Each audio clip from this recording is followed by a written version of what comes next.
প্রথমটা হচ্ছে সংক্ষিপ্ত পদ্ধতিতে ঘর। অঙ্ক করার আগে হচ্ছে আমরা সূত্রটা একটু দেখে নিই। সংক্ষিপ্ত পদ্ধতিতে ঘর নির্ণয়ের সূত্র হচ্ছে x bar equal a plus summation f i u i by n into h. এখন হচ্ছে চলকের পরিচয়গুলো জানবো, অর্থাৎ কোনটা দিয়ে কী বোঝায়।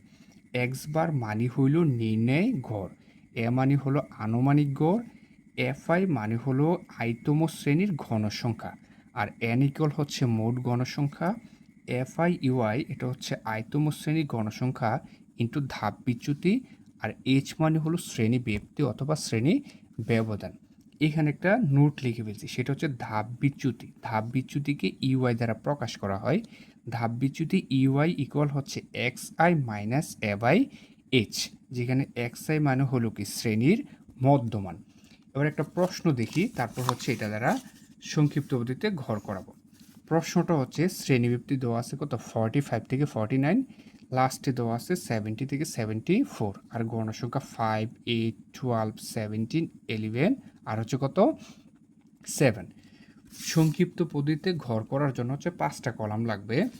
5টা কলাম হচ্ছে কি কি লাগবে? 5টা কলাম হচ্ছে, প্রথমটা হচ্ছে শ্রেণীব্যক্তি, তারপর হচ্ছে মধ্যমান, ঘনসংখ্যা, ধাপ বিচ্যুতি আর হচ্ছে এফআই ইউআই। মধ্যমানকে এক্সআই দ্বারা প্রকাশ করা হয়, গণসংখ্যাকে এফআই দ্বারা, ধাপ বিচ্যুতিকে হচ্ছে কি ইউআই দ্বারা প্রকাশ করা হয়। শ্রেণীব্যক্তি আর হচ্ছে গণসংখ্যা এই দুইটা প্রশ্নে দেওয়া থাকবে। মধ্যমান, ধাপ বিচ্যুতি, এফআই ইউআই এই তিনটে নিজেরাই বের করতে হবে। মধ্যমান কীভাবে বের করব?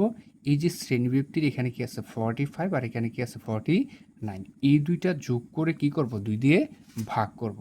আমি যদি এখানে যোগ করি 45 আর হচ্ছে 49, এই দুইটা যোগ করলে হচ্ছে কত 94, ভাগ করব কত দ্বারা? 2 দ্বারা। তাহলে 94কে 2 দ্বারা ভাগ করে কত পাচ্ছি? 47। তাহলে প্রথম শ্রেণীর মধ্যমান হবে কত? 47। এখন যদি দেখি 45 থেকে 49 এর মধ্যে শ্রেণী ব্যবধান কত? 45, 46, 47, 48, 49, তার মানে শ্রেণী ব্যবধান হচ্ছে 5। তাহলে শ্রেণীর মধ্যমানও কি 5 করে বৃদ্ধি পাবে। 47 এর সাথে 5 যোগ করলে হবে কত? 52, 52 আর 5 হচ্ছে 57, এভাবে 62, 67, 72। তারপর ধাপ বিচ্যুতিটা কীভাবে বের করব? আমরা হচ্ছে এখন দেখব যে সর্বাধিক গণসংখ্যা কোন শ্রেণীতে আছে। এই যে দেখো সর্বাধিক গণসংখ্যা কত আছে? 17, এটা কোন শ্রেণীতে আছে? 60 থেকে 64 শ্রেণীতে। আর এই শ্রেণীর মধ্যমান কত? 62। এই মধ্যমানটাকে আমরা আনুমানিক গড় এ ধরে নেব। আনুমানিক গড় এ যে শ্রেণীতে ধরব, ঠিক ওই শ্রেণীর ধাপ বিচ্যুতিকে কত ধরব? 0 ধরব। তারপর উপরের দিকে যদি ঘরগুলা থাকে, উপরের দিকে ঘরগুলাতে কি বসবে? মাইনাসের 1, -2 এভাবে বসবে। তাহলে প্রথমে -1, -2, -3, আরও ঘর থাকলে কি হইতো? -4, -5। আর নিচের দিকে হচ্ছে কি প্লাসের সংখ্যা বসবে, +1, +2। তারপর এটা কীভাবে করব? এফআই আর হচ্ছে ইউআই কী আকার আছে? গুণাকার আছে। তাহলে এফআই এর প্রথম মান হচ্ছে 5, ইউআই এর প্রথম মান হচ্ছে -3। 5 আর -3 গুণগুলো হচ্ছে -15। তারপর 8 আর -2 গুণগুলো হচ্ছে -16। 12 আর -1 গুণগুলো হচ্ছে -12। এভাবে হচ্ছে কী করবো? সবগুলা গুণ করব। এবার কী করব? এখানে সামেশন এফআই ইউআই হচ্ছে কি হিসেব করব, যেখানে টোটাল কত হয়। সামেশন এফআই ইউআই সমান সমান সবগুলো যদি আমরা যোগ করি তাহলে কি পাচ্ছি? প্রথমে কত? উপরে কত পাচ্ছি? -15। তারপর হচ্ছে পাচ্ছি কত? -16, তারপর হচ্ছে -12, তারপর হচ্ছে কি জিরোকে হচ্ছে জিরো না লিখলে হবে, তারপর হচ্ছে প্লাসের কত? 11, তারপর হচ্ছে +14 ইকুয়াল কত পাচ্ছি? -18 পাচ্ছি। তাহলে এখানে কত বসবে? -18। আর যদি মোট গণসংখ্যা দেখি কত? 5 +8 +12 +17 +11 +7 ইকুয়াল হচ্ছে কত? 60। তাহলে মোট গণসংখ্যা কত পাচ্ছি? 60 পাচ্ছি। এখন হচ্ছে কি আমরা সংক্ষিপ্ত পদ্ধতিতে ঘর নির্ণয়ের সূত্রটা লিখব। সূত্র কি? X bar equal a plus summation f i u i by n into h. এখানে এ মানে কি? আনুমানিক গড়। আনুমানিক গড় কত ধরছিলাম? এই যে 62। তাহলে এর মান কত বসবে? 62। এফআই ইউআই এটার মান বের করছি কত? -18। এন হচ্ছে মোট গণসংখ্যা, এটা কত? এটা হচ্ছে 60। আর এইচ মানে হচ্ছে শ্রেণীব্যক্তি, যে 45 থেকে 49, ব্যবধান হচ্ছে 5। তাহলে এখানে কত বসবে? 5। এখন হচ্ছে আমরা এখানে মানগুলো বসাবো। এর ভ্যালু হচ্ছে 62, সামেশন এফআই ইউআই এটার ভ্যালু হচ্ছে -18, এন হচ্ছে 60 ইন্টু এইচ হচ্ছে কত? 5। 62, এই যে প্লাসে মাইনাসে 60, এই 18টা কী হবে 5-এর সাথে গুণ হবে। তাহলে 18 আর 5 যদি গুণ করি, 18 আর 5 গুণ করে কত পাচ্ছি 90। তাহলে এখানে কত লিখব 90 ইকুয়াল 62 মাইনাস এই 90কে কী করবো 60 দ্বারা ভাগ করব। তাহলে 90 ভাগ 60 কত পাচ্ছি 90 ভাগ 60 কত পাচ্ছি 1.5। তাহলে এখানে বসবে 1.5। এখন কী করবো 60 থেকে 1.5 মাইনাস করব।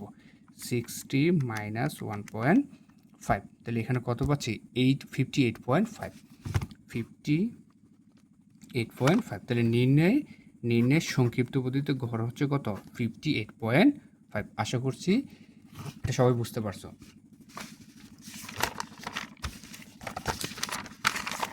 এখন হচ্ছে দেখাবো কিভাবে মদ্যক নির্ণয় করতে হয়।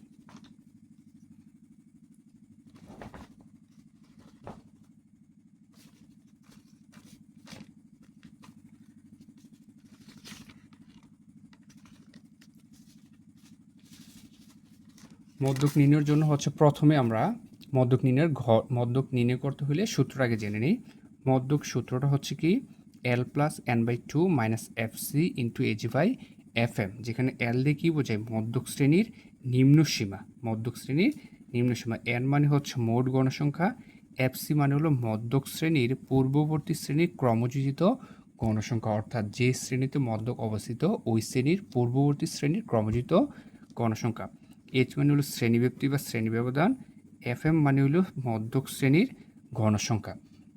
এবার হচ্ছে আমরা একটা অঙ্ক যদি দেখি, এখানে কী দেওয়া আছে শ্রেণীব্যাপ্তি আর হচ্ছে কি গণসংখ্যা। প্রশ্নের শ্রেণীব্যাপ্তি আর হচ্ছে গণসংখ্যা দেওয়া থাকে, তারপর কী করতে হবে ক্রমযোজিত গণসংখ্যা নিজে লিখতে হবে।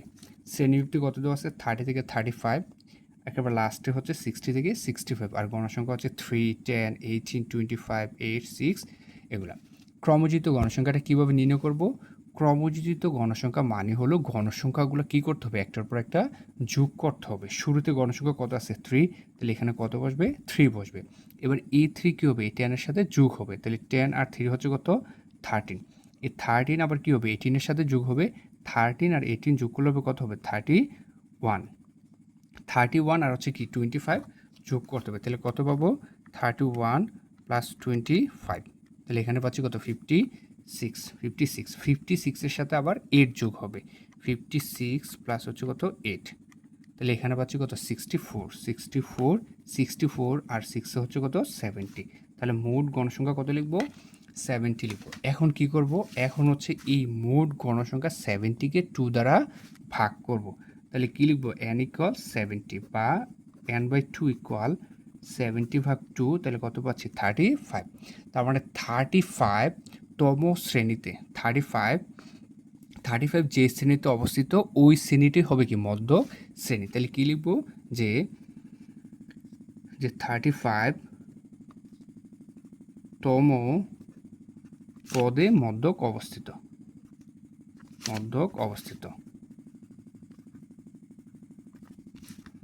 এখন দেখব 35 কোন শ্রেণীতে আছে। এই যে ক্রমযোজিত গণসংখ্যা আছে না, ওইখানে দেখব যে ওইটার কোনটাতে 35 আছে। এখানে 3 35 নাই, এখানে 13 এখানে 35 নাই, 31 এখানেও 35 নাই, 31 পর থেকে 56 পর্যন্ত এখানে আছে, তার মানে 35 কি এটাতে অবস্থিত। তাহলে এই যে এটাতে অবস্থিত এই বরাবর যে শ্রেণীটা এটা কত 48 থেকে 52, তাহলে কি লিখতে পারি যে 35 কি লিখব 48 থেকে 53 শ্রেণীতে মদ্যক অবস্থিত।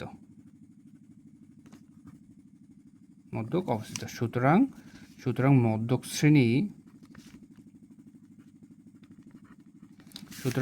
শ্রেণী কত হবে, মদ্যক শ্রেণী হবে 48 থেকে 53, তাহলে মদ্যক শ্রেণী কত হবে 48 থেকে 53। তাহলে আমরা কি জানি মদ্যক নির্ণয়ের সূত্র L+N/2 - FC × AG/FM। এখানে L মানে কি যে সূত্রটার মধ্যে বলছিলাম N মানে হলো কি মদ্যক শ্রেণীর নিম্ন সীমা। তাহলে মদ্যক শ্রেণী কোনটা, মদ্যক শ্রেণী হচ্ছে 48 থেকে কত 53, তাহলে এখানে নিম্ন সীমা কত 48, তাহলে L এর মান কত হবে 48 হবে। N/2 এই যে N/2 এর মান কত পেলাম 35, তাহলে এখানে লিখবো কত 35।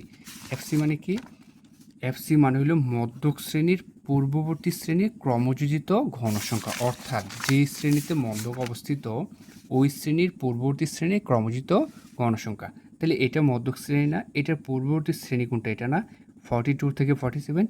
এই শ্রেণীর যে ক্রমযোজিত ঘনসংখ্যা কত আছে? 31। তাহলে এটা কি হবে? 31 হবে এফ সির মান। এইচ মানে শ্রেণীব্যাপ্তি। 30 থেকে 35-এর মধ্যে ব্যবধান কত? 30, 31, 32, 33, 34, তারপর 35। তাহলে কত হয়? 6। তাহলে ব্যবধান হবে 6। এফএম মানে কি? মধ্যক শ্রেণীর ঘনসংখ্যা। তাহলে মধ্যক শ্রেণী কোনটা? এটা না, ই বরাবর ঘনসংখ্যা কত আছে? 25। তাহলে এফএম এর মান হবে কত? 25। এখন আমরা কি করব? মান বসাবো। এল এর মান হচ্ছে 48 প্লাস n/2, এটার মান হলো কত? 35 মাইনাস এফ সির মান হচ্ছে কত? 31 ইন্টু এইচ হলো 6 আর এফএম হলো কত? 25।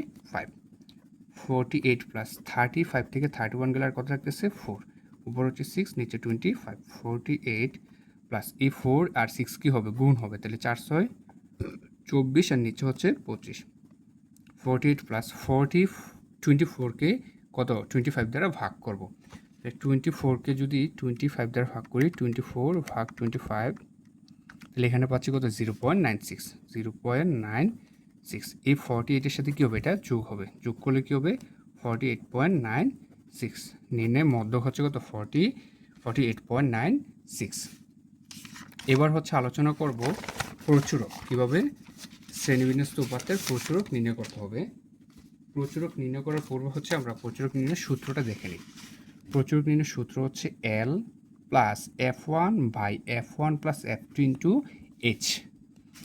এল মানে হচ্ছে প্রচুরক শ্রেণী নিম্নসীমা, F1 মানে হলো প্রচুরক শ্রেণী গণসংখ্যা মাইনাস পূর্ববর্তী শ্রেণীর ঘনসংখ্যা, আর F2 কি? F2 হচ্ছে প্রচুরক শ্রেণী গণসংখ্যা মাইনাস পরবর্তী শ্রেণীর ঘনসংখ্যা। এইচ মানে হইল শ্রেণীব্যাপ্তি অথবা কি শ্রেণী ব্যবধান। এখন প্রচুরক নির্ণয়ের জন্য হচ্ছে শুধুমাত্র দুইটা কলাম লাগবে, একটা হচ্ছে শ্রেণীব্যাপ্তি আর একটা হচ্ছে কি? ঘন সংখ্যা, যেটা প্রশ্নের মধ্যেই উল্লেখ থাকবে। এখানে যদি আমরা দেখি শ্রেণীব্যাপ্তি কত? 30 থেকে 39, এভাবে হচ্ছে 90 থেকে 99 পর্যন্ত আছে, আর গণসংখ্যা হচ্ছে 3, একইভাবে কত? লাস্টে কত আছে? 5 আছে। এবার কি করব? এখান থেকে আমরা হচ্ছে কি প্রচুরক নির্ণয় করব। আগে প্রচুরক শ্রেণী বের করতে হবে। প্রচুরক শ্রেণী কোনটা হবে? যে শ্রেণীতে সবচেয়ে বেশি গণসংখ্যা থাকবে ওই শ্রেণীটাই হবে কি? প্রচুরক শ্রেণী। এখানে আমরা যদি দেখি সর্বাধিক গণসংখ্যা কত আছে? 25। তাহলে 25 বরাবর যে শ্রেণীটা, অর্থাৎ 60 থেকে 69, এইটাই হচ্ছে এই অঙ্কের জন্য প্রচুরক শ্রেণী। তাহলে আমরা কী লিখবো? যে এখানে সর্বাধিক গণসংখ্যা কত? 25। সর্বাধিক গণসংখ্যা 25, যা কোন শ্রেণীতে আছে? 60 থেকে 69। 60 থেকে 69 শ্রেণীতে অবস্থিত। সুতরাং প্রচুরক শ্রেণী কত হবে? প্রচুরক শ্রেণী হবে 60 থেকে 69। এখন আমরা সূত্রটা লিখবো, দেন হচ্ছে মান বসাবো। এল মানে কি? এল মানে হইল, এই যে এল মানে হচ্ছে প্রচুরক শ্রেণীর নিম্নসীমা। তাহলে প্রচুরক শ্রেণী কত পাইছি? 60 থেকে 69। এখানে নিম্নসীমা হলো 60 আর উচ্চসীমা কত? 69। কিন্তু আমি তো বসাবো কি? এল এর মান। এল মানে কি? প্রচুরক শ্রেণীর নিম্নসীমা। তাহলে নিম্নসীমা কত আছে? 60। তাহলে এখানে কত বসবে? 60 বসবে। এবার আসি F1। F1 মানে কি? F1 মানে হলো সর্বাধিক যে গণসংখ্যা পাইছি না, অর্থাৎ প্রচুরক শ্রেণীর যে গণসংখ্যা, এটা থেকে কি করব? তার আগের যে গণসংখ্যা সেটা মাইনাস করব। তার মানে 25 থেকে কত মাইনাস করব? 25 থেকে হচ্ছে মাইনাস করব 15। 25 মাইনাস 15, তাহলে মাইনাস করলে কত পাচ্ছি? 10। F2 মানে হবে প্রচুরক শ্রেণী গণসংখ্যা মাইনাস পরবর্তী শ্রেণী গণসংখ্যা। তার মানে 25 মাইনাস 8। 25 থেকে 8 গেলে আর থাকতেছে কত? 17। আর এইচ মানে হচ্ছে শ্রেণী ব্যবধান। 30 থেকে 39-এর মধ্যে ব্যবধান কত? 30, 31, 32, 33, 34, 35, 36, 37, 38, 39, তার মানে হচ্ছে 10। তাহলে এখানে ব্যবধান কত বসবে? 10 বসবে। যদি সর্বাধিক গণসংখ্যার নিচে কোনো মান না থাকে তাহলে আমরা শূন্য ধরে নেব, 25 মাইনাস 0। আবার উপরেও যদি না থাকে তাহলে 0 ধরবো, 25 মাইনাস 0। তাহলে এখানে যদি মান বসাই, এল এর মান 60, F1 হচ্ছে কত? 10, নিচে F1 10 প্লাস F2 হচ্ছে 17, আর ব্যবধান হচ্ছে কত? 10।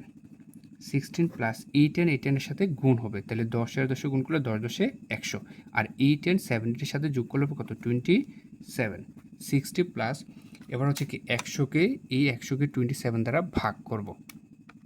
100 ভাগ 27, তাহলে কত পাচ্ছি? 3.3 7037 অনেকগুলো পাচ্ছি। দশমিকের পরে 3টা লিখলেই হবে। 703 3 পরে কত আছে? 7 আছে। তো আমরা কি জানি যে যতটুকু লিখবো, দশমিকের পর যতটা সংখ্যা লিখবো, তার পরের সংখ্যাটা যদি 5 অথবা 5 এর চাইতে বেশি হয়, তাহলে পূর্বের সংখ্যার সাথে 1 যোগ করতে হয়। আমি যদি 3 পর্যন্ত লিখতে চাই, 3 পরে কত আছে? 7, যেটা 5 এর থেকে বেশি, তাহলে এই 3 এর সাথে 1 যোগ করতে হবে, তখন এটা 3 না হয়ে কত হবে? 4 হবে। এবার 60 আর এটা যদি যোগ করি তাহলে পাবো 63.704। এত প্রায় লিখে দিই, যেহেতু দশমিকের পর সবগুলা লিখে নেই। তাহলে নির্ণয়ে প্রচুরক হবে 63.704।